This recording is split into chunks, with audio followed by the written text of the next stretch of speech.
Hello' বন্ধুসকল, আজি আমি শিকিম বিমান পৰিবহণৰ নাম অসমীয়া আৰু ইংৰাজীত। ব'লা আমি আৰম্ভ কৰোঁ। এয়া হ'ল উৰাজাহাজ। উৰাজাহাজক আমি ইংৰাজীত কওঁ এৰোপ্লেন। এৰোপ্লেন এৰোপ্লেন মানে উৰাজাহাজ।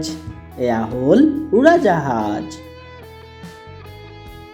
এইটো হ'ল মালবাহী বিমান। মালবাহী বিমানক আমি ইংৰাজীত কওঁ কাৰ্গো প্লেন। Cargo plan.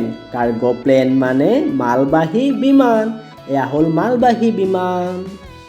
এইটো হ'ল হেলিকপ্টাৰ। হেলিকপ্টাৰক আমি ইংৰাজীত কওঁ হেলিকপ্টাৰ। হেলিকপ্টাৰ হেলিকপ্টাৰ মানে হেলিকপ্টাৰ। এয়া হ'ল হেলিকপ্টাৰ।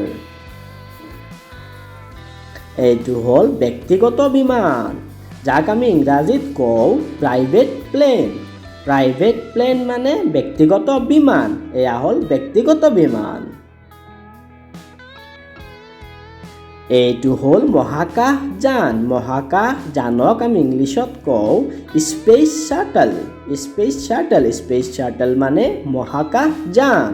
এয়া হ'ল মহাকাশযান। এইটো হ'ল হেং গ্লাইডাৰ। হেং গ্লাইডাৰক ইংলিছত আমি কওঁ হেং গ্লাইডাৰ। হেং গ্লাইডাৰ মানে হেং গ্লাইডাৰ। এইটো হ'ল গৰম বায়ুৰ বেলুন। গৰম বায়ুৰ বেলুনক আমি ইংৰাজীত কওঁ hot air balloon. Hot air balloon মানে গৰম বায়ুৰ বেলুন। এয়া হ'ল গৰম বায়ুৰ বেলুন। এয়া হ'ল প্ৰপেলাৰ বিমান। প্ৰপেলাৰ বিমানক আমি ইংৰাজীত কওঁ প্ৰপেলাৰ প্লেন। প্ৰপেলাৰ প্লেন মানে প্ৰপেলাৰ বিমান। এয়া হ'ল প্ৰপেলাৰ বিমান। এইটো হ'ল পেৰাচুট। পেৰাচুটক আমি ইংৰাজীত কওঁ পেৰাচুট। পেৰাচুট মানে পেৰাচুট। এয়া হ'ল পেৰাচুট। এয়া হ'ল ৰকেট। ৰকেটক আমি ইংৰাজীত কওঁ ৰকেট। ৰকেট। ৰকেট মানে ৰকেট। এয়া হ'ল ৰকেট। এইটো হ'ল ড্ৰোন। ড্ৰোনক আমি ইংলিছত কওঁ ড্ৰোন। ড্ৰোন মানে ড্ৰোন। এয়া হ'ল ড্ৰোন।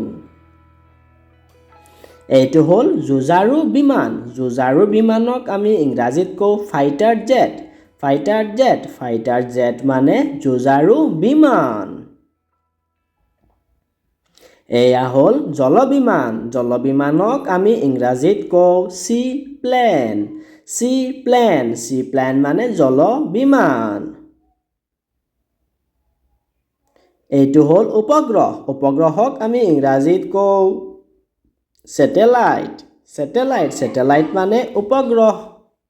এয়া হ'ল উপগ্ৰহ। এইটো হ'ল তাঁৰত চলা বাহন। তাঁৰত চলা বাহনক আমি ইংৰাজীত কওঁ কেবল কাৰ। কেবল কাৰ। কেবল কাৰ মানে তাঁৰত চলা বাহন। Like, share, subscribe.